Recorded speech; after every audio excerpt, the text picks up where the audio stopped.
mobile phone what we are out to achieve here. So first one is a checkout page pop-up. As you can see, this is using the Funnelvio checkout, and that looks absolutely gorgeous. Then we have external pop-up. So this is an example using a giveaway. So we're using the code from another platform and getting this to display when someone clicks the button. Then we have the opt-in pop-up.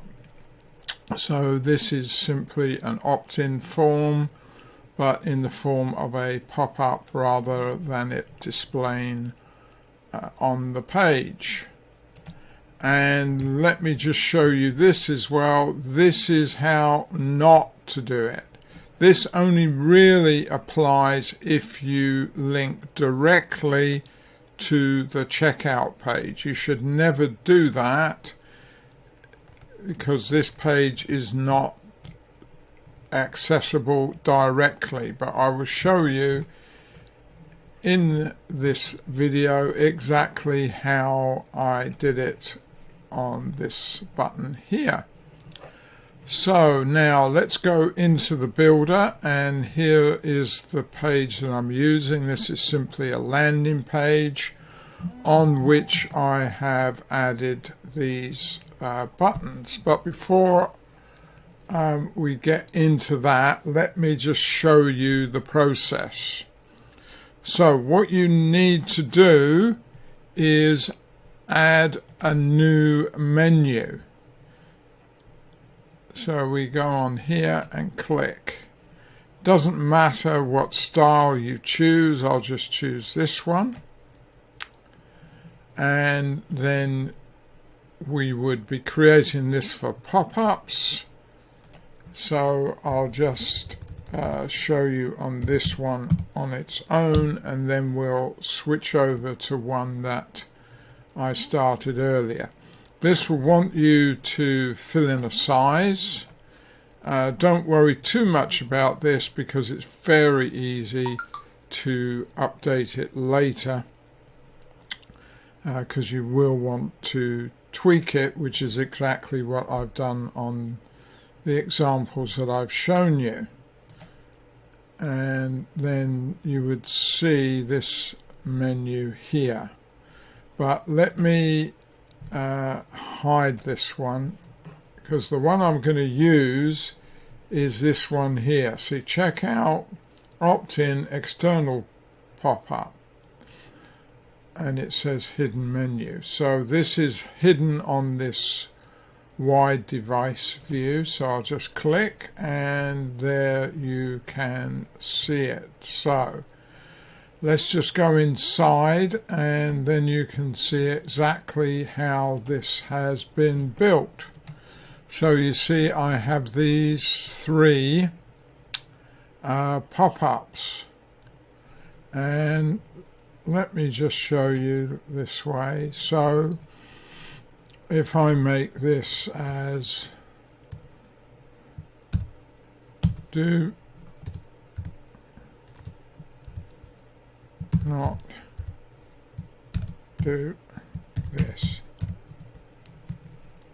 and then we would select pop-up, that's fine. Fill in the size, that would be fine. Now let's just apply, and now you have it here. So let's apply for this as well. You don't want this item to show in the menu.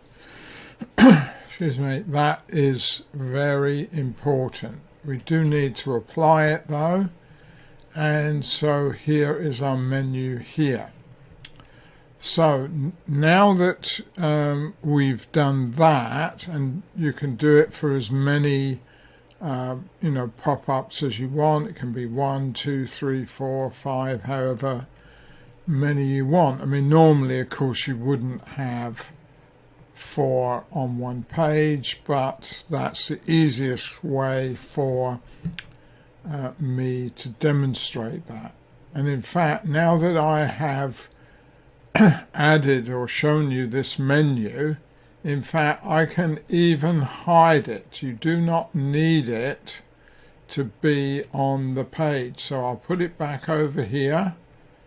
You see there? So we can just do what we need to do now inside the builder. So let me start with this one. Let's move that out of the way. So the checkout pop-up is a little bit different because, like I showed you, you must not connect to the actual checkout page. Now, for this to work in the first place, you do actually need to have a product in Smart Products. This video is not going to be specifically about how to do that, but let me just show you quickly what I'm referring to. Just wait for this to finish publishing. And then I'm going to go over to this window here. And here we are in Smart Products. I'm going to go into Product Overview. And this is the product I'm going to use. I've just called it Lock in 2021 brackets pop-up.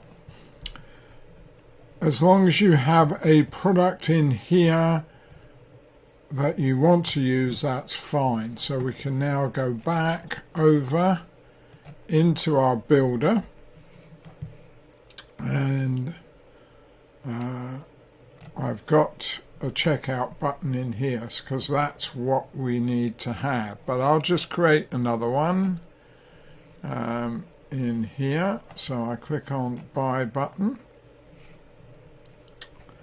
And I'm just going to use this to get that link. So how you do that is you click on this little pencil, go down to Properties, and the next thing you must do is select your product. If you have more than one pricing variant, then choose the one you want. In this case, I only have one, so I don't need to do anything other than leave it on this default. Now, if you remember, I said we're going to be actually using a link and not a button. So I just click in there, and you see we have this link here. So this should be, or must be, the link that you use. So I can come out of here and I can go inside here, go into Properties, and now if I click this little pencil here, you'll see there's my link. But let me just show you in here, because I want you to know that you must put it in here where it says web address. If you go in page on your website and select checkout here, then that will not work, and you'll see on a live page exactly what I showed you on Do Not Do It This Way. So that's where we put it. Now this is where you can change the size of your pop-up. The important thing is to have this box ticked, open as a pop-up. I've set a width of 400, and I tested the page, and I know it wants to be around about 1280. Even on that size, of course, the height of the page is not going to be 1280, so you will have to scroll down, but people will be able to see it nicely and start filling in that checkout.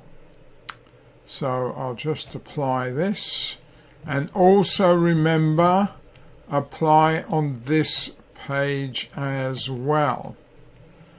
And I'll leave the publishing for now. I'll now go into the external pop-up. Again, go in the properties. Same procedure really. Click on this little pencil. And again, in the web address, we put the URL. So, point to note, this won't work with an embed code. You'd have to have a page that you could link to if you were going to, do it that way. Again, I've ticked the box, open as a pop-up, and I've also put in a width and height. I haven't changed anything there, so I won't apply it, and I won't apply it there. So next we have the opt-in pop-up. Let's look at the properties. Now this one you can see is a little bit different. Where we have URL, it says content page. So let's go in here, and so you can see again I've ticked the box, open as a pop-up. I put a size in, and now I've selected this option, page on your website, and you can see these are the possible options. Don't use these down here. It must be one of these pages, and of course one that you have optimized it for. So I haven't changed anything there, so I'll leave that as it is, and I'll cancel out of here. What I will show you though, in this case, let's just remove this because it served its purpose. I'm going to go into my content page. I don't need to save that. And here you can see it. Now, very, very important. I think this is probably where a lot of you who attempted to do pop-ups probably went wrong. What size did we set this for? Pretty small, wasn't it? Something like, I think it was 340 pixels wide and about 530 pixels high.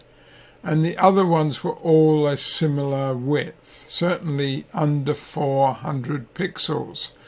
So that should ring a few bells in your mind. We need to optimize this for mobile, because when we actually display this, even though it might well be on a desktop site rather than a mobile site, it needs to be optimized to work. Fortunately, this is a single form really, or a single element with this branding link at the bottom, this logo at the top, so it's not hard at all. So let's go into the properties though, and then you can see how I've done this. So I have used the opt-in page builder, and I've used HTML code, which I just got from Aweber. As simple as that. So let me just show you back here what I'm talking about. See, look, here's the opt-in form here. You would need to put that, of course, in here, but just so you can see. And that's what I've used. Now, I'm not going to overwrite my nicely done form, so I will just, remove this. But you can see that's pretty easy. It couldn't really be much easier, I think. So let's now go back to this page. This is our live page. I think I did make a couple of little changes early on in the video, and therefore I will refresh this page just to make sure we capture all those. And let's just check this out again. You see we do have a bit of a scroll bar here, but that's simply because of the length of the page. Similarly with this one, though it's a little less obvious because I think of the color of the background and so on, but you get the idea. The ideal option, of course, is not have a scroll bar at all, and we don't have one on this page. So you just keep adjusting your size until it works perfectly like this one. So just to remind you, in here I go back onto my wide device. I want to be on the landing page, of course.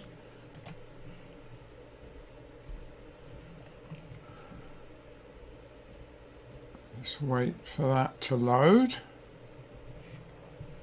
So if I look at the opt-in plugin, go into the properties, go in the little pencil here, and this is where you adjust the size. So just to show you, let's say I make this now 430. That is going to be too small, but we'll have a look and see what it looks like. You can test it on the preview, but my advice generally is use a live page.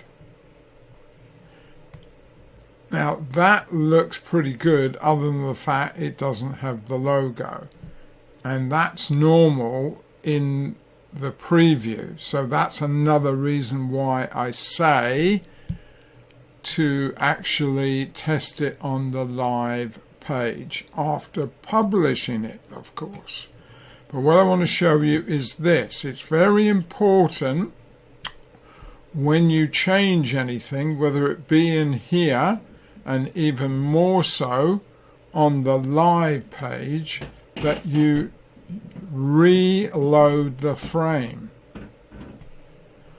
Now on this one it doesn't make a difference, but I think when I publish this, because if you remember I reduced the height of the form, that it will make a difference. So we'll publish that, and then I'll close this, reload the page. Important that you do that. And now let's check. You see now it is a bit messed up. It'll still work because it obviously lets you scroll. So let me just show you. Sometimes, of course, it will reload the frame, as I think it's done there. But what I want to show you is if I go back in here and, go back in the editor, and now go back in the properties and adjust the size. So I think previously it was 530. That's the only thing I'm going to change. I'm going to apply it. I'm going to apply again. I'm going to publish. Wait for that to finish publishing. And then I'll go back to my landing page.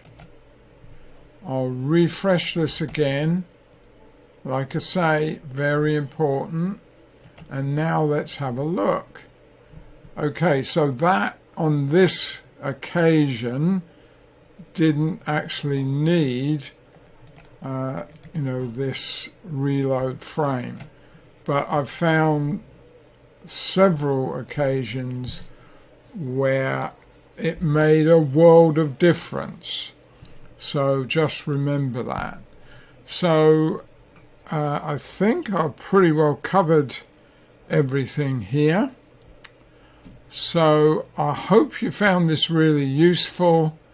And what I think I'm going to do, which I haven't actually done it this way before, I will actually share this funnel in the posts that I make so that you can add it to your own account and you can sort of follow along with the video and inside your Funnelvio funnel, having imported this. So hopefully you know how to add this to your account, and then hopefully you'll get even more value out of it.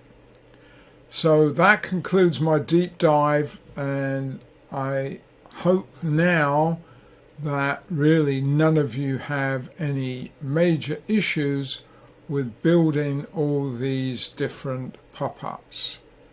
So you can see what the key things were, things like adding a menu, a new menu I tend to use, adding your pop-ups inside of that menu. The menu will be hidden, as will all the pop-ups inside of it. Remember to set the open as a pop-up, and also remember to set a size which you can adjust later if need be. Most importantly, as in most cases, these pop-ups will be smaller than your desktop, and typically your browser is going to be sort of like treating these or rendering these as if they are on a mobile device. So please, please, please do make sure that you optimize as I showed in the video. Definitely test, test, and test again, and do make sure that certainly on the live pages, or even when testing in the preview in the builder, that you use that frame reload. And of course, any changes do require you to publish this again. It may not have affected your main funnel pages, but certainly it will affect your pop-ups if they are inside of your account. So like this opt-in pop-up as an example, or indeed the checkout inside a pop-up. So I've really enjoyed making this video, and I hope you enjoy it, and I'll see you in another video soon. Thanks and bye for now.